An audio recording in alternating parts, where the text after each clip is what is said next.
अंकित के जन्मदिन पर मीना की नज़रों के सामने से अचानक एक साथ कई पर्दे उठ गए। अब वह समझ गई थी कि औलाद के लिए माँ बाप बादल के समान होते हैं। वे अपने बच्चों में कभी भेदभाव नहीं करते। मीना को जरा भी फुर्सत नहीं थी। अगले दिन उसके लाडले अंकित का जन्मदिन था।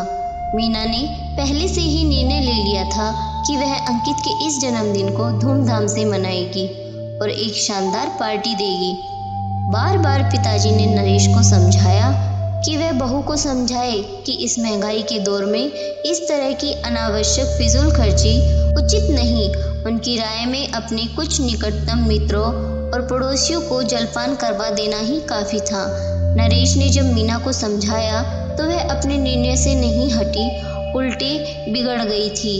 मीना बार बार बालों की लटी पीछे हटाती रसोई की सफाई में लगी थी।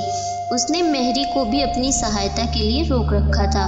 दिन में कुछ मसाले भी घर पर कूटने थे, दूसरे भी कई काम थे, इसलिए वह सुबह से ही काम निपटाने में लग गई थी। मीना जरा 3 प्याली चाय बना देना, पिताजी के दोस्त आए हैं। नरेश रसोई के दरवाजे पर खड़ा अखबार के पन्ने पलटते हुए बोला। चाय चाय चाय, मीना उबल कर बोली। सुबह से अब तक 5 बार चाय बन चुकी है और अभी 10 भी नहीं बजे हैं। तुम्हें अखबार पढ़ने से फुर्सत नहीं और पिताजी को चाय पीने से। मीना, कभी तो ठंडे दिमाग से बात किया करो। नरेश अखबार मोड़ते हुए बोला। जब कल पार्टी दे रही हो तो काम तो बढ़ेगा ही। अब तुम्हारा काम ही पूरा नहीं हुआ। बाहर का सारा काम पिताजी और मैंने निपटा लिया है। अकेली जान हूँ, देख नहीं रहे 10 दिन पहले काट डाल दिए थे। ना तो अब तक देवरानी जी पधारी और ना ही आपकी प्यारी बहन। मीना डब्बों से धूल झाड़ती हुई बोली। काम करना पड़ता ना, कल पधारेंगी पार्टी में, बड़े आदमी हैं दोनों ही, आपके भाई साहब और जीजा जी। थोड़ी देर बाद उसने हाथ धोकर चाय के लिए पानी चढ़ा दिया और गुस्से से पति की ओर देखा। 6 साल का हो गया है मेरा अंकित, कल उसका जन्मदिन है, मगर है जरा सी भी खुशी किसी के चेहरे पर। नरेश समझ गया कि मीना अब फिर शुरू हो गई है, इसलिए वह चुप ही रहा। आपके पिताजी तो पार्टी को ही मना कर रहे थे, फिजूल खर्ची बता रहे थे। उन्हें तो घर से बाहर निकलना नहीं, समाज में रहना है तो साथ तो चलना पड़ेगा। पिताजी ठीक कह रहे थे। नरेश ने उसके पास जाकर कहा। क्या ठीक कहा? उन्हें तो मेरी हर खरीदी वस्तु फिजूल खर्ची लगती है। जब नया सोफा लाई तो कहने लगे कि क्या ज़रूरत थी इसकी। नया रंगीन टेलीविज़न लिया तो भी बड़बड़ करने लगे। बहू, पैसा बचा कर रखो, काम आएगा। खुद तो अपनी जेब ढीली करते नहीं। 700-800 से कम तो पेंशन भी नहीं मिलती। मगर मजाल है कि कभी अंकित को भी 5-10 रुपये पकड़ा दे। सारा पैसा उस छोटे को पकड़ा दिया होगा, वरना कैसे इतनी जल्दी अपना मकान बना लेता इतने बड़े शहर में। मीना, वरुण हमारा छोटा भाई है। पिताजी ने अगर उसे कुछ दे भी दिया होगा तो क्या बुरा है। तुम कुछ भी कहो, लेकिन पिताजी हमें भी उतना ही चाहते हैं जितना वरुण को। नरेश समझाने के लहजे में बोला। तो क्यों नहीं हमारा भी मकान बनवा दिया? पड़े हैं हम इस किराए के मकान में। गांव में खाली पड़ा मकान बेचकर यहाँ क्यों नहीं ले लेते हमारे लिए एक मकान? तुम्हारे प्यारे पिताजी। मीना ने फिर पुराना राग अलापना शुरू कर दिया था। नरेश चाय लेकर बैठक में चला गया। वरुण अपनी पत्नी रीमा के साथ पहुंच चुका था। दीदी व जीजाजी भी आ गए थे। मीना, रीमा और दीदी तीनों रसोई में थी। रात का खाना खाया जा चुका था। अंकित व दीदी के दोनों बच्चे सो चुके थे। तीनों महिलाएं रसोई का काम निपटा रही थी। वरुण, नरेश, पिताजी, जीजाजी सभी बैठक में बातें कर रहे थे। नरेश, अब तुम लोग भी आराम करो, काफी रात हो चुकी है, सुबह फिर काम में लगना है। पिताजी ने यह कहा और खुद भी चारपाई पे लेट गए। अंकित बड़ा खुश था। उसके जन्मदिन पर पार्टी जो दी जा रही थी, उसे ढेर सारे उपहार मिलने थे। वह बच्चों के साथ हंस खेल रहा था। हलवाई की पूरी टीम आ चुकी थी। खाने की तैयारी शुरू हो गई थी। मीना की भागदौड़ बढ़ती जा रही थी। नरेश, मैं जरा बाजार होकर आता हूँ, थोड़ा काम है, पिताजी बोले। अंकित पीछे दौड़ने लगा तो दीदी ने उसे रोका। बेटा, दादाजी के साथ जाकर क्या करेगा? अरे, तेरे लिए वे सुंदर सा उपहार लाएंगे, इकलौता प्यारा पोता है तू उनका।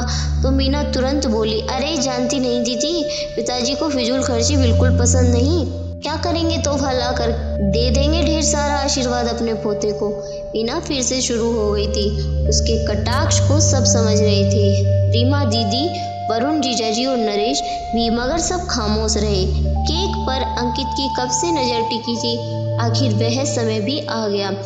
उसने फूंक मारकर मोमबत्तियां बुझा दी। हैप्पी बर्थडे गाया गया। अंकित केक के टुकड़े सबके मुंह में रखने लगा। अंकित को बहुत से उपहार मिले थे। रीमा उसके लिए बड़े सुंदर कढ़ाई किए हुए कपड़े लाई थी।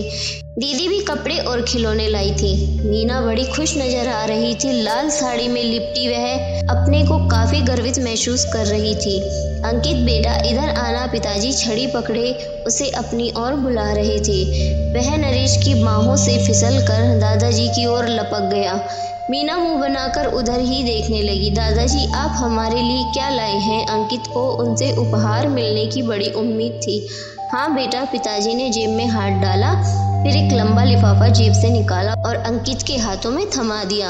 अंकित को यह उपहार पसंद नहीं आया। नरेश ने उसके हाथ से लिफाफा ले लिया। मीना की नजरें अब नरेश पर थी। पिताजी चश्मा उतारकर उसके शीशे साफ करने में लगे थे। नरेश ने ध्यान से कागज देखे और मीना की ओर बढ़ गया। पिताजी ने अंकित को एक छोटा सा उपहार दिया है, पता नहीं तुम पसंद करोगी या नहीं।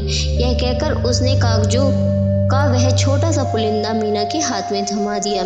मकान के कागज। मीना को यकीन नहीं हो रहा था कि वह जिस किराए के मकान में अब तक रहती आई है, अब उसकी मालकिन बन गई है। और यह सब पिताजी ने किया है। एक पर्दा सा हटने लगा था। पिताजी, मीना का स्वर बिल्कुल बदला सा था। हाँ बेटी, पिताजी बोले। आखिर कब तक तुम्हें किराए के मकान में दिखता? जब देखा कि वरुण ने भी मकान बना लिया है तो डरने लगा कि तुम्हें अपने घर में देखने से पहले ही ना चल बसो।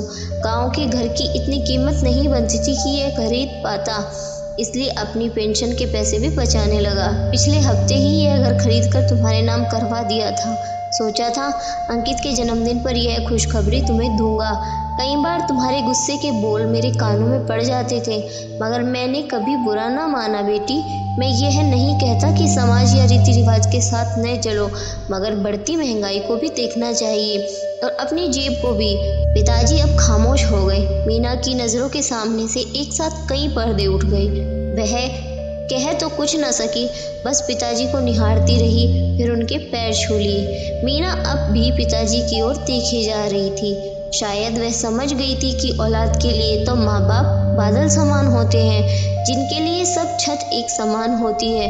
वे औलाद में भेदभाव नहीं करते। मीना, अब जरा देखो, सबको खाना भी खिलाना है, नरेश ने कहा। हाँ, आप वरुण और पिताजी बाहर का देखिए, हम यहाँ का काम संभालती है। मीना रीमा और दीदी के साथ अंदर बढ़ती हुई बोली। और हाँ, पिताजी को याद से खाना खिला देना, पार्टी देर तक चलेगी, वे थक जाएंगे। मीना के ये शब्द नरेश की खुशी के लिए पर्याप्त थे। इस कहानी से दोस्तों यही पता चलता है कि कई बार जैसा हम सोचते हैं वैसा नहीं होता है, लेकिन हम अपने मन में खुद ही विचार बना लेते हैं और समझ ही नहीं पाते हैं कि माँ बाप कभी अपने बच्चों में भेदभाव नहीं करते। तो दोस्तों, आपको हमारी वीडियो कैसी लगी? अगर आपको वीडियो पसंद आई है तो वीडियो को लाइक और शेयर ज़रूर करें। और अगर आप हमारी वीडियो फेसबुक पेज पर देख रहे हैं तो हमारे पेज को फॉलो और लाइक करें। और अगर आप हमारी वीडियो यूट्यूब पर देख रहे हैं तो हमारे चैनल को सब्सक्राइब करें।